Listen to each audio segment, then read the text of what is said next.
Welcome to my channel Vavaruchulu by మీ శ్రావ్స్. ఈరోజు మన ఛానల్లో పక్కా విలేజ్ స్టైల్లో కోనెం చేపల పులుసు చేసి చూపించబోతున్నాను. చాలా టేస్టీగా ఉంటుంది.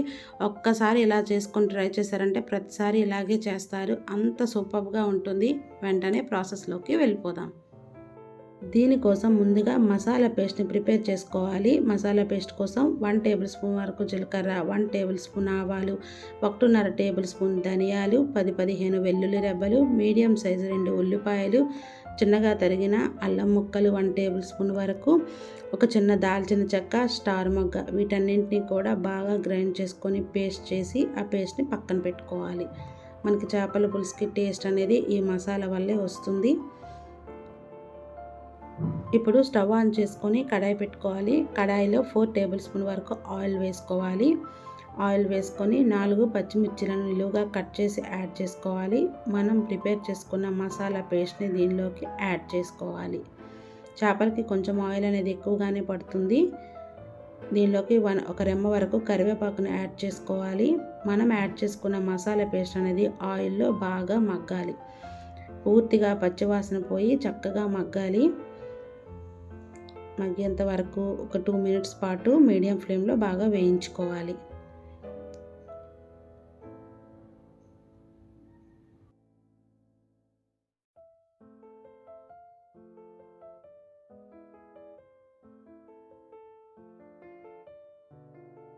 మసాలా అనేది పచ్చివాసన పోయింది. ఇప్పుడు దీనిలోకి మెత్తగా పడిన 2 టమోటాలను గ్రైండ్ చేసి ఆ టమాటా పేస్ట్ని దీనిలోకి యాడ్ చేసుకోవాలి. యాడ్ చేసుకున్నాక మరొకసారి బాగా కలుపుకోవాలి. ఇప్పుడు దీనిలోకి 1 టేబుల్ స్పూన్ వరకు కారాన్ని, 1 టేబుల్ స్పూన్ వరకు సాల్ట్ని యాడ్ చేసుకోవాలి.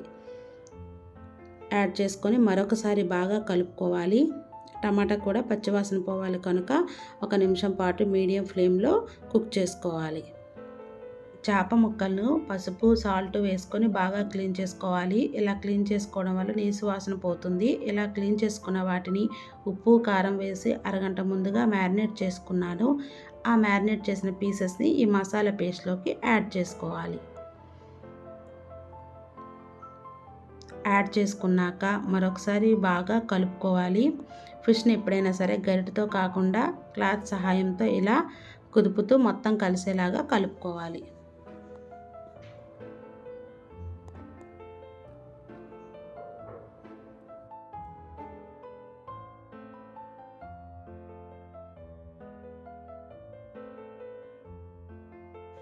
ఇప్పుడు దీనిలోకి చింతపండు రసాన్ని యాడ్ చేసుకోవాలి. సుమారుగా 50 గ్రామ్స్ చింతపండుని తీసుకొని వాటర్లో బాగా కలుపుకొని ఆ చింతపండు రసాన్ని దీనిలోకి యాడ్ చేసుకుంటున్నాను. పిప్పులు అనేవి ఏవి పడకుండా చేయొడ్డు పెట్టుకొని చింతపండు రసాన్ని యాడ్ చేసుకోవాలి. ముక్కలు అనేవి పూర్తిగా మునిగేంత వరకు దీన్ని యాడ్ చేసుకోవాలి. చింతపండు రసాన్ని యాడ్ చేసుకున్నాక ముక్కలను జాగ్రత్తగా మరొకసారి క్లాత్ సహాయంతో వీడియోలో చూపిన విధంగా కదుపుకోవాలి. దీన్ని మీడియం ఫ్లేమ్లో బాగా కుక్ చేసుకోవాలి.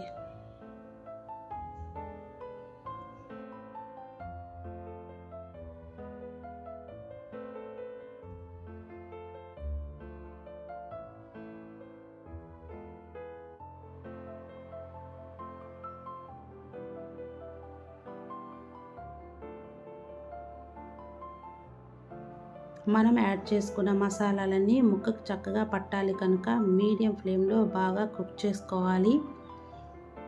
ఇలా కుక్ అవుతున్నప్పుడు ఒకసారి కదుపుకొని ఉప్పు, కారాన్ని చెక్ చేసుకోవాలి. ఏమైనా తక్కువ అనిపిస్తే ఇదే స్టేజ్లో ఉప్పును కానీ కారాన్ని కానీ యాడ్ చేసుకోవాలి.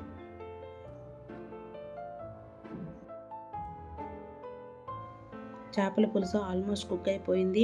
గ్రేవీ కన్సిస్టెన్సీ అనేది ఇదే విధంగా కావాలనుకుంటే స్టవ్ ఆఫ్ చేసి కొత్తిమీర వేసుకొని డిష్ అవుట్ చేసుకోవాలి. ఇంకా చిక్కగా కావాలనుకుంటే ఇంకొక 2 నిమిషాల పాటు మీడియం ఫ్లేమ్లో కుక్ చేసుకోవాలి. చల్లారాక చేపల పులుసు అనేది చిక్కబడుతుంది.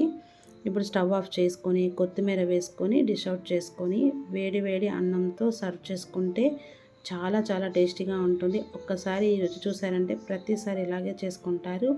ఈ రెసిపీని తప్పకుండా ట్రై చేయండి. మీకు ఎలా కుదిరిందో కామెంట్ సెక్షన్లో నాతో షేర్ చేసుకోండి.